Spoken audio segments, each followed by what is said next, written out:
하늘에 계신 아버지, 시간 속의 지성소인 거룩한 안식일로 저희를 초청해 주셔서 감사합니다. 이 시간 성도의 예를 갖춰 드리는 저희의 찬양과 경배를 받아 주시옵소서. 이 예배를 통하여 주님 홀로 영광을 누려 주시옵소서. 예수님의 이름으로 기원하옵나이다. 아멘. 교동문 760장 경배와 찬양. 온 땅이여 여호와께 즐거운 찬송을 부를지어다. 기쁨으로 여호와를 섬기며 노래하면서 그의 앞에 나아갈지어다. 여호와가 우리 하나님이신 줄 너희는 알지어다. 그는 우리를 지으신 이요 우리는 그의 것이니 그의 백성이요 그의 기르시는 양이로다. 감사함으로 그의 문에 들어가며 찬송함으로 그의 궁정에 들어가서 그에게 감사하며 그의 이름을 송축할지어다.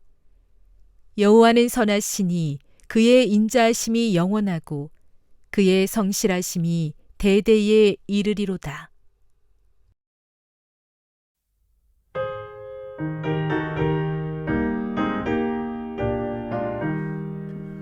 영광을 받으실 만유의 구주 온전한 마음으로 섬기겠네. 베푸신 은혜를 감사히 알고 진실한 마음으로 섬기겠네. 구주의 은혜 주시는 대로 영원히 주를 잘 섬기겠네. 구주를 찬송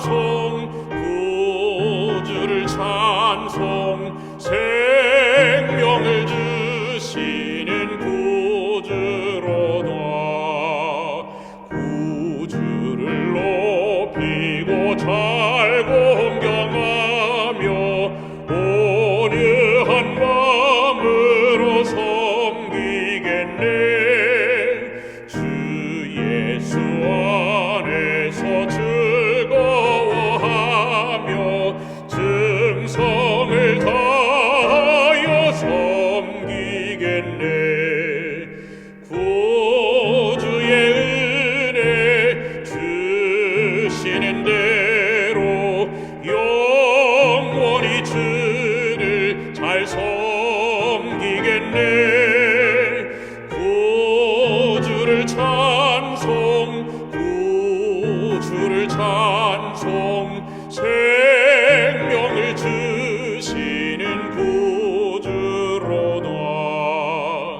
예수를 믿고 선을 사랑하며 즐거운 마음으로 섬기겠네.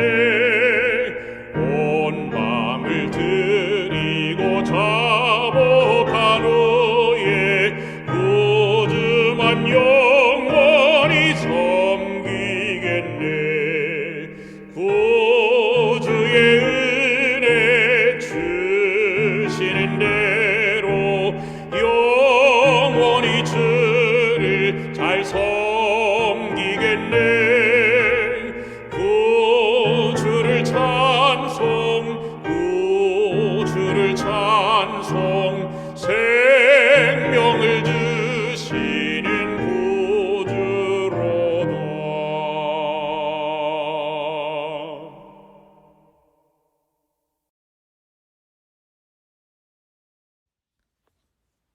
하늘에 계신 우리 아버지 하나님, 시간 속에 허락하신 안식일을 주신 은혜를 감사합니다. 지난 일주일도 보호하시고 치열한 세상의 삶 속에서 이날을 기다리며 살게 인도하여 주시니 감사합니다. 혹 이날을 기다리지 않았다 할지라도 이날을 기다리는 믿음으로 우리를 인도하여 주옵소서. 세상 방방곡곡에서 들려오는 소식들은 희망보다는 두려움과 공포, 불안함이 우리들을 엄습합니다. 그러면서 예수님의 재림이 가까움을 다시 한번 생각하게 합니다. 이럴 때일수록 우리들의 삶을 돌아보게 하시고 삶의 목표와 목적이 예수님을 준비하는 삶으로 변화될 수 있는 순종의 마음 갖도록 인도하여 주옵소서. 코로나로 우리 주변도 위태위태하오니 지켜주시고 보호하여 주셔서 우리 삶 속의 은혜를 경험하는 시간 되게 인도하여 주옵소서. 이 시간 병마로 고통 중에 있는 주의 자녀들 있습니까? 생명의 주요 치료의 주님을 붙잡음으로 회복을 경험하게 인도하시고 이 시간이 주님을 만나는 귀한 시간 되게 인도하여 주옵소서. 오늘 말씀을 통하여 우리의 마음을 주님께로 향하게 하시고 은혜 충만, 성령 충만한 경배의 시간 되게 인도하여 주시옵기를 저희를 사랑하시는 예수님의 이름으로 기도드립니다. 아멘.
말씀에 앞서 참회의 기도문을 먼저 읽고 시작하려고 합니다.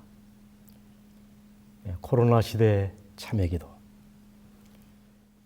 주님, 우리가 얼마나 주님을 멀리하고 살았으면 차라리 코로나와 식구가 되어 살라 하십니까? 주님, 우리가 얼마나 막말을 하고 살았으면 차라리 입을 틀어막고 마스크를 쓰고 살라 하십니까? 주님, 우리가 얼마나 서로 불목하고 살았으면 차라리 적당한 거리를 두고 떨어져 살라 하십니까? 주님, 우리가 얼마나 못된 짓을 많이 하고 살았으면 어디 가나 손부터 먼저 씻으라 하십니까? 주님, 우리가 얼마나 서로 다투고 살았으면 차라리 얼굴도 보지 말고 비대면으로 예배하라 하십니까? 주님, 우리가 얼마나 이웃하고 적대하고 살았으면 서로 주먹 쥐고 인사하라 하십니까? 주님, 우리가 얼마나 열불 내고 살았으면 가는 곳마다 열부터 체크하라 하십니까? 주님, 우리가 얼마나 숨기고 살았으면 가는 곳마다 전화번호와 주소부터 적으라 하십니까? 주님, 깊이 회개하오니 이제 그만 진노를 거두시고 마스크를 벗고 평상으로 돌아가게 하옵소서. 이 땅에 다시 평화를 주옵소서. 아멘. 네, 저는 오늘 지금은 희망을 전파할 때입니다 라는 주제로 말씀을 드리려고 합니다. 먼저 오늘 본문의 말씀 예레미야 32장 1절로 2절 그리고 7절과 9절의 말씀을 제가 받들어 읽겠습니다. 유다왕 시드기야의 제10년 고온 느부갓네살의 제18년에 여호와의 말씀이 에레미야에게 임하니라. 때에 바벨론 군대는 예루살렘을 에워싸고 선지자 에레미야는 유다 왕의 궁중에 있는 시위대 뜰에 갇혔으니 숙부 살롬의 아들 하나멜이 내게 와서 말하기를 너는 아나돗에 있는 내 밭을 사라. 이 기업을 물을 권리가 내게 있느니라. 내 숙부의 아들 하나멜이 아나돗에 있는 밭을 샀는데 은 70세겔을 달아주되. 본문이 보여주는 역사적인 무대는 주전 587년 때에 바벨론 군대는 항우를 정렬하여 예루살렘의 숨통을 조여오고 있었습니다. 이스라엘의 희망의 끝, 나라의 운명이 초일기에 몰려있는 상황에서 선지자인 에레미야는 옥에 갇혀 있습니다. 그 어느 때보다도 그 누구보다도 열렬하게 국가와 민족을 위하여 기도해야 할 선지자가 왜 옥에 갇혀 있습니까? 그가 전한 기별 때문이었습니다. 유대 나라가 망한다. 멸망이 작정되었으니 싸우지 말고 항복하라. 그러나 대부분의 위정자들은 허약한 낙관론에 사로잡혀 선조자의 권고를 완강하게 거절했습니다. 설마 하나님이 유대 나라를 망하게 하시랴? 절대 그런 일은 없을 것이다. 극단적인 쇼비니즘입니다. 그러나 아무리 강한 애국심이라 할지라도 그것이 하나님의 뜻 그 이상을 의미하는 것은 아닙니다. 싸우겠다는 그들의 용기는 가상했으나 그것은 용기가 아니라 만용이었습니다. 결국 예레미야는 매국노로 거짓 선지자로 낙인이 찍혀 시위대 뜰에 있는 감옥에 갇히게 됩니다. 옥에 갇힌 선지자. 선지자가 누굽니까? 하나님을 대신해서 백성들 앞에 서는 사람입니다. 선지자를 옥에 가뒀다는 말은 하나님을 옥에 가뒀다는 말과 무엇이 다릅니까? 시대의 소망 489페이지. 주님의 종을 거절하는 것은 곧 그리스도를 거절하는 것이다 라고 말씀하셨습니다. 여러분, 이렇듯 안타깝게 시위대 뜰에 갇혀있는 에레미야에게 오늘날 사촌인 하나멜이 찾아왔습니다. 형님, 제 형편이 좀 어렵게 되어 있습니다. 아나돗에 있는 제 밭을 좀 사주시지요. 기업을 물을 고난이 형님에게 있지 않습니까? 여러분, 정신 나간 친구 아닙니까? 옥에 갇혀 있는 형님을 위로는 못할 망정 밭을 사달라니요. 지금 에레미야는 옥에 갇혀 언제 죽을지 모르는 영혼의 몸입니다. 유대 나라가 망해가고 있는 판입니다. 지금껏 국권이 바벨론으로 넘어갈 것이라고 외친 사람이 에레미야입니다. 그렇다면 지금은 살 때입니까? 팔 때입니까? 투자할 때입니까? 정리할 때입니까? 그러나 놀랍게도 예레미야는 그 밭을 사기로 결정합니다. 아니 조금 전까지만 해도 나라가 망한다고 외치던 사람이 갑자기 태도를 바꿔 부동산에 투자한다면 오해받을 만한 일 아닙니까? 그러나 놀랍게도 예레미야는 그 밭을 사기로 결정합니다. 암암리에 산 것이 아닙니다. 시위대 뜰에서 모든 사람을 다 불러 모은 다음 만인이 보는 앞에서 공개적으로 2장의 매매 계약서를 씁니다. 그중 한 장은 토기에 넣어 인봉을 하여 먼 미래용입니다. 70년 후에 뜯어보라는 것입니다. 한 장은 만인이 보는 앞에서 공개합니다. 여러분, 밭을 사는 일은 지극히 개인적인 일인데 그 일을 왜 공개적으로 하고 있습니까? 자신의 뜻을 알리고자 합니다. 하나님의 뜻을 선전하고자 하는 계시적인 행동이었습니다. 여러분, 제가 밭을 샀습니다. 어리석은 일이라고요? 정신 나간 일이라고요? 천만의 말씀입니다. 이 땅은 곧 회복될 것입니다. 역사의 검은 걸음은 거치고 새 아침이 반드시 밝아올 것입니다. 그때를 위하여 저는 이 밭을 삽니다. 그때 이 밭은 매우 가치 있는 기업이 될 것입니다. 그렇습니다. 예레미야는 밭을 산 것이 아니라 미래를 사고 있는 것입니다. 꿈과 희망과 내일을 사고 있는 것입니다. 예레미야는 보았습니다. 암울한 현실 넘어 70년 후에 회복될 땅, 회개되었던 성벽은 다시 수축되고 무너진 하나님의 성전은 다시 재건되고 무시당한 하나님의 율법이 백성들에 의하여 감격스럽게 읽혀질 것을 보았습니다. 빼앗긴 땅에도 봄은 오듯이 부러지고 상처난 가지에서 새 움이 트고 꽃이 피고 축복의 열매가 풍성하게 맺힐 것을 바라보았습니다. 패역한 백성 이스라엘이 하나님의 거룩한 성민이 되고 불순종했던 나라 이스라엘이 영광스러운 제사장 나라가 되고 구원의 물줄기가 온 세상에 흘러 넘치게 될 것을 바라보았습니다. 그래서 밭을 산 것입니다. 온갖 피난을 감수하고 그 밭을 사고 있는 것입니다. 여러분, 우리는 언필칭 예레미야를 눈물의 선지자라고 부릅니다. 나라의 운명을 애달파하며 진흙구덩이에서 가슴을 치면서 기도한 선지자였기 때문에 그렇습니다. 그러나 예레미야가 울고 싶어서 온 것이 아닙니다. 기가 막혀서 너무나 답답해서 멸망이 코앞인데 아직도 깨닫지 못하는 백성들의 무지몽ям 때문에 운 것입니다.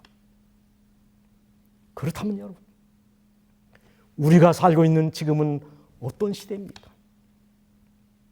마지막 종이 울리고 하나님이 점 하나를 찍으시면 세상 역사는 그날로 끝입니다. 남은 데가 없습니다. 이토록 엄숙한 시대에 우리의 사명은 무엇일까요? 저는 에레미야의 기도 속에 그 답이 있다고 생각합니다. 에레미야가 진흙구덩이에서 하나님께 탄원하며 드렸던 그 기도입니다. 에레미야 42장 3절의 말씀입니다. 우리의 마땅히 갈 길과 할 일을 보이시기를 원하나이다. 마땅히 할 일과 갈 길. 저는 이것을 요약하면 세 가지라고 생각합니다. 첫째는 시대의 긴박성을 알리는 것입니다. 그리고 희망을 잃은 세상에게 희망을 제시하는 것입니다. 그리고 그 희망을 전파시키고 전염시키는 일입니다. 첫 번째, 시대의 긴박성을 알리는 사명입니다. 자, 여기 고무줄이 있다고 합시다. 사람들이 착각하는 것이 뭡니까? 늘어지고 늘면 늘어지고 늘어나고 늘어나고 늘어나다가 어느 한계점에 이르면 반드시 그것이 끊어진다는 사실을 모르고 있습니다. 여러분의 에레미야는 독신주의자가 아니었습니다. 그에게도 가정이 필요했고 결혼이 절실했습니다. 그럼에도 60이 다 되도록 독신으로 혼자 산 이유가 뭡니까? 그만큼 상황이 절박했기 때문입니다. 자신의 삶의 모습을 통하여 다가올 심판을 경고하기 위함이었습니다. 에스겔 33장 6절의 말씀이 우리를 부추기고 있습니다. 파수꾼이 칼이 임함을 보고도 나팔을 불지 아니하여 그 칼에 제함을 당하면 그 죄를 내가 파수꾼의 손에서 찾으리라. 여러분, 7년 동안 예루살렘 시가를 오르내리며 화 있을진저 예루살렘이여 화 있을진저 예루살렘 거민들여 외쳤던 그 선지자처럼 끝을 알리는 사명을 충실히 감당하는 저와 여러분이 되기를 간절히 바랍니다. 이제 두 번째 우리의 사명입니다. 희망을 잃은 세상에 희망을 창조하고 희망을 제시하는 일입니다. 인도의 한 노인이 30년 후에나 수확할 수 있다는 맹고나무를 심고 있었습니다. 당연히 자신을 위한 맹고나무가 아니었죠. 마침 지나가던 임금님이 그 모습을 물끄러미 지켜보다가 감동이 되어 그 노인에게 상을 드립니다. 그머한 일. 갑작스럽게 상을 받아든 그 노인이 감격하여 아뢰니다. 임금님, 남들은 30년이 지나 겨우 수확을 한다는데 저는 심자마자 수확을 했습니다. 그 말에 감동을 받은 임금님이 다시 금화 하나를 하사합니다. 굉장한 행제였죠. 그랬더니 그 노인은 더 감격해하며 이렇게 말합니다. 남들은 1년에 한 번 수확하기도 힘드는데 저는 하루에 2번씩이나 수확을 했군요. 수확의 법칙이 있습니다. 심으면 거둡니다. 아니, 심어야 거둡니다. 심은 대로 거둡니다. 심은 것만 거두게 됩니다. 때가 되면 반드시 거두게 됩니다. 늦게 피는 꽃은 있어도 피지 않는 꽃은 없다는 말이 있습니다. 희망의 씨를 뿌리면 희망의 열매를, 구원의 씨를 뿌리면 영혼의 수확을 얻게 되어 있습니다. 그렇다면 지금 우리가 뿌려야 할 씨는 어떤 씨일까요? 천국에 대한 희망의 씨, 하늘에 대한 소망의 씨, 재림에 대한 기쁨의 씨앗입니다. 저는 선지자가 우리에게 주신 여러 말씀들 하나 몇 구절 소개하려고 합니다. 먼저 복음사역자 31페이지. 하나님께서 장차 우리를 행복하게 살게 하기 위하여 만반의 준비를 해 놓으셨다. 초기 문집 296페이지. 하늘의 광경이 내 앞에 나타났을 때 나는 놀라서 얼이 빠질 지경이었다. 만일 우리가 하늘 도성의 한 편림만이라도 보게 된다면 우리는 이 세상에 다시 거하고자 결코 원치 않을 것이다. 그리스도인 교육의 기초 234페이지 5페이지. 사단은 구원받을 사람들을 위해 마련된 미래의 존귀와 영원한 영광을 그들이 조금도 보지 못하게 하고 있으며 하늘의 행복을 미리 맛보는 경험을 하지 못하도록 광분하고 있다. 여러분, 그렇다면 우리는 사단보다 더 열심히 천국의 씨앗을 뿌려야 하지 않겠습니까? 이제 마지막 세 번째입니다. 세 번째 우리의 사명. 희망을 잃은 세대에게 희망을 전파하고 희망을 전염시키는 일입니다. 제2차 세계대전이 일어났을 때 가장 먼저 폭격을 당한 곳이 영국의 런던이었습니다. 폭격은 연일 계속되었고 전세는 영국에게 절대로 불리해져 갔습니다. 신문들은 앞을 다투어 부정적인 보도를 내기 시작합니다. 앞으로 영국은 더 많은 폭격을 당할 것이고 더 많은 희생자를 내게 될 것이다. 백성들은 두려움에 빠졌고 위기감은 점점 높아지만 갔습니다. 마침 신문사 기자들이 한 자리에 모이게 되었습니다. 그중 한 기자가 일어나 말합니다.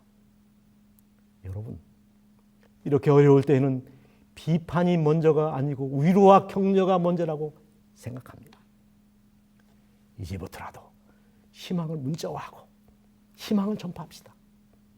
저는 사실 보도보다 진실 보도가 중요한 때라고 생각합니다. 그때로부터 신문의 논조가 달라지기 시작합니다. 전장에 차원하여 출정하는 젊은이들의 늠름한 모습이 헤드라인을 장식하고 교회에 나가 기도하는 어머니들의 간절한 모습이 연일 보도되고 처체수상이 환하게 웃고 있는 모습이 대문짝하게 신문에 실리게 됩니다. 백성들은 안심하기 시작합니다. 전쟁에 이길 것이라는 확신이 점점 백성들 마음 가운데 확산되기 시작했습니다. 불안은 확신으로 바뀌었습니다. 전세는 역전되고 결국 영국은 승리합니다. 그렇습니다. 군대의 힘보다 더 강한 것이 희망의 힘입니다. 구석구석 희망에 차 있는 나라는 반드시 다시 흥하게 되어 있습니다. 한때 피렌체가 그랬고 베니스가 그랬고 대영 제국이 그랬습니다.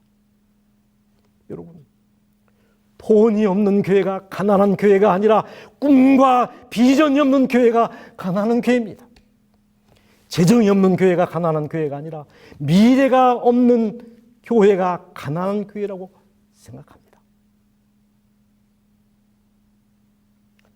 지금 세상은 코로나 때문에 불안에 떨고 있습니다.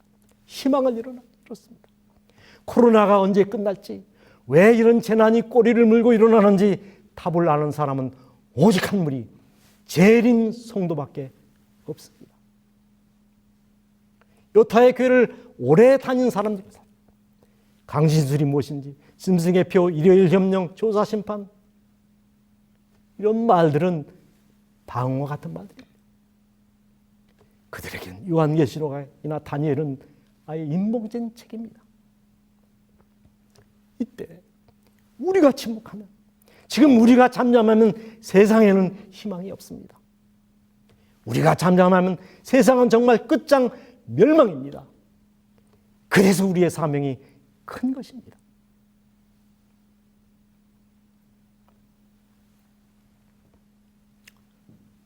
일찍이 김구 선생님은 말년에 한 이런 감동적인 연설을 한 적이 있으십니다. 네 소원이 무엇이냐? 하나님이 물으신다면, 하나님, 나의 소원은 우리나라 대안의 독립입니다 라고 대답할 것입니다. 그 다음 소원이 무엇이냐? 하나님이 물으신다면, 하나님, 저의 소원은 우리나라 대안의 완전한 독립입니다 라고 대답할 것입니다. 그 다음 소원이 무엇이냐? 하나님이 물으신다면, 나는 더 크게 소리를 높여서, 하나님, 나의 소원은 우리나라 대한민국의 완전하고 영원한 독립입니다 라고 대답할 것입니다. 사랑하는 동포 여러분, 나 김구의 소원은 이거 하나밖에 없습니다. 나는 과거 70평생을 이 한 가지 목적으로 하여 살아왔고, 하나님이 저에게 은혜를 주셔서 조금 더 살 수만 있다면 앞으로도 이 한 가지 목적으로 하여 살 것이요.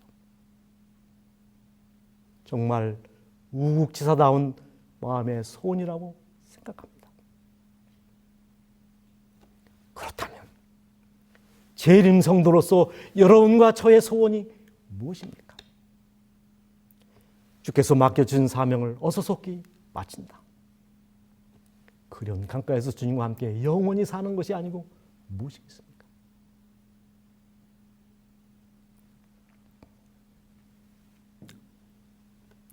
저는 연전 참으로 힘든 한 주일을 보낸 적이 있습니다.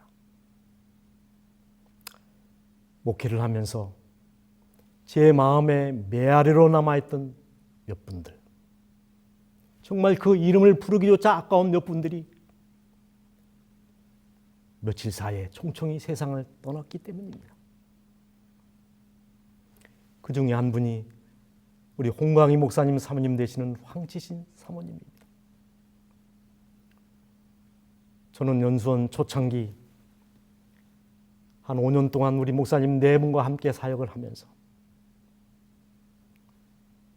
그 두 분이 얼마나 헌신적으로 그리고 예수님의 모습을 닮은 모습으로 살아가는지를 똑똑히 봤습니다. 정말 선지자급 사모님입니다. 근데 어느 날 졸지에 세상을 떠나십니다. 그리고 저 경기도 이천 원두리교회 정계화 집사님이 계십니다. 우리 소중한 앞에 김들 목사님의 어머님 되시지요. 현대판 돌아갑니다. 화이분과 같은 분이십니다. 그리고 저 전라도 암태 함정숙 집사님. 태어날 때부터 장애를 가지고 태어나셨지만 어쩌면 그렇게 평생을 긍정적이고 맑고 밝은 신앙을 할 수 있을까? 정말 머리가 철로 숙여지는 집사님이셨습니다. 제가 그 집사님 손을 잡고 에덴 요양병원에 입원해 계실 때 이렇게 기도했습니다. 주님, 내가 살 10년을 이 집사님에게 주시고 내가 먼저 10년 일찍 할 터이니 이 집사님을 살려주십시오. 그 집사님이 가시더라고요. 그리고 우리 권춘희 목사님, 정말 성실하고 충성스러운 여목사님이셨습니다. 그리고 그와 간에 태계연교회 김용진 집사님, 누구보다도 젠틀하고 가정적이고 따뜻한 남편이 아버지였던 이 집사님이 운동을 하다가 쓰러진 다음에 운명을 달리했습니다. 이런 신앙의 우인들이 우리 곁을 떠난다는 것은 교회의 손실이고 우리 모두의 슬픔인데 왜 하나님께서는 서둘러 그들을 데려가셨을까? 정말 많은 생각을 갖게 한 한 주일이었습니다. 저는 여러분에게 묻습니다. 어제 죽은 사람 중에서 나보다 더 훌륭한 분들이 있었습니까? 틀림없이 있었습니다. 어제 죽은 사람 중에서 나보다 더 찬란한 사람 있었습니까? 많았습니다. 어제 죽은 사람 중에서 나보다 인물적으로 똑똑한 사람이 있었습니까? 그렇습니다. 어제 죽은 사람 중에서 나보다 더 건강하고 믿음 좋은 사람들이 많이 있었습니다. 여러분, 그들은 다 갔는데 그들만 다 나는 죽지 않고 멀쩡하게 왜 살아있냐 하는 것입니다. 그것은 나를 통해서 무언가 하실 일이 있기 때문이 아닐까요? 다른 사람은 결코 할 수 없고 나만이 할 수 있는 그 일. 저는 그것이 하나님께서 나에게 맡겨주신 사명이라고 생각합니다. 그렇습니다.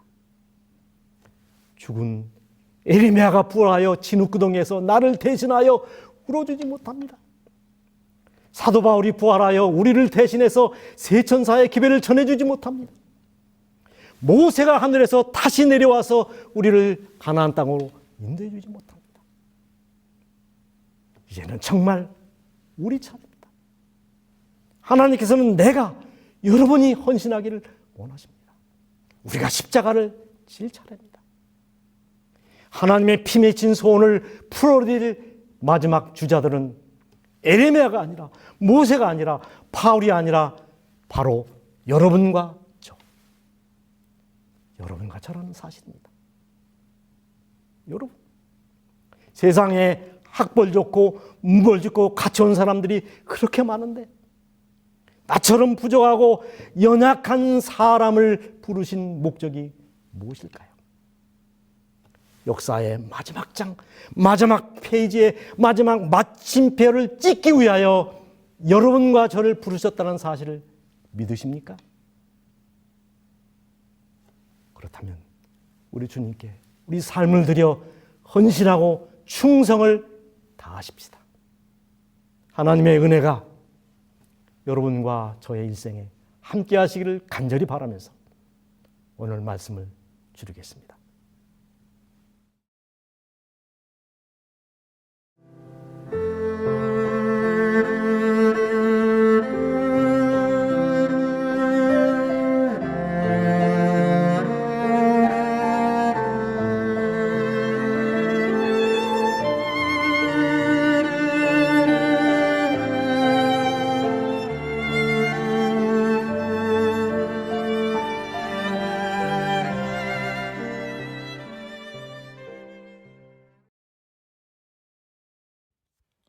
하나님, 수입의 10분의 1과 각종 헌금을 드립니다.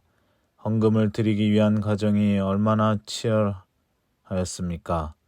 우리 삶 속에서 하나님을 늘 생각할 수 있는 헌금이 되게 인도하시고 그 가운데 귀한 축복들을 경험하게 인도하여 주옵소서. 주신 것도 여호와시오 취하신 것도 여호와이시니 예수님의 재림을 위한 귀한 헌물이 되게 인도하여 주시옵기를 예수님의 이름으로 기도합니다. 아멘.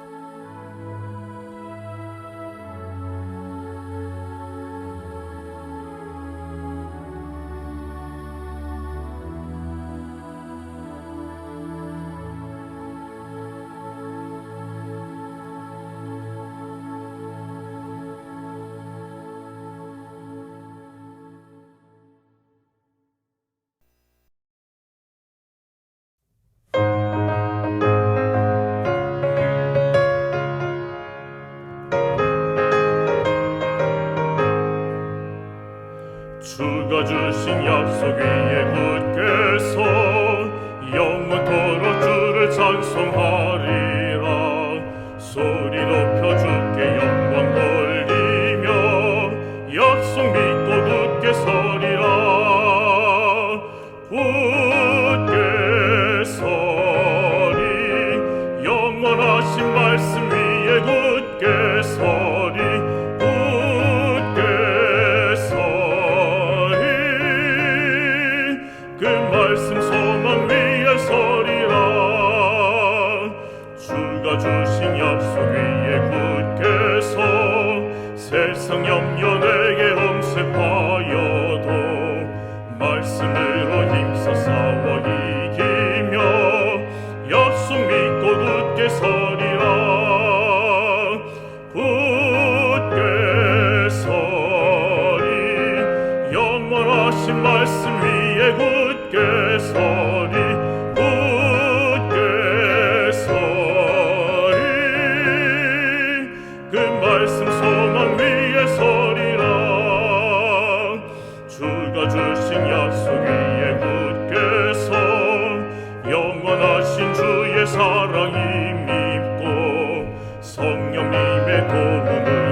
주님, 저희를 믿어주시고 알아주셔서 이 역사의 해걸음에 불러 남은 물이 재림 성도가 되게 하셨사오니 그 은혜를 감사합니다. 우리도 예레미야처럼 갈 바를 아지 못하고 두려움에 떨고 있는 세상에 위로와 할일과 갈 길을 제시해주는 남은 물 이스라엘로서의 소명과 사명을 감당하도록 은혜를 더하여 주시옵소서. 우리에게는 외쳐야 할 구호가 있고 불러야 할 노래가 있고 싸워야 할 싸움이 있고 점령해야 할 고지가 있사오니 이 사명 다 이룰 때까지 저희를 붙잡아 주시고 성령으로 충만케 하여 주시옵소서. 모든 영광 주님께 돌려오며 저희의 삶에 까닭이 되어주시고 축복의 근원이 되시는 고마우신 이름 예수님의 이름으로 기도하옵나이다. 아멘.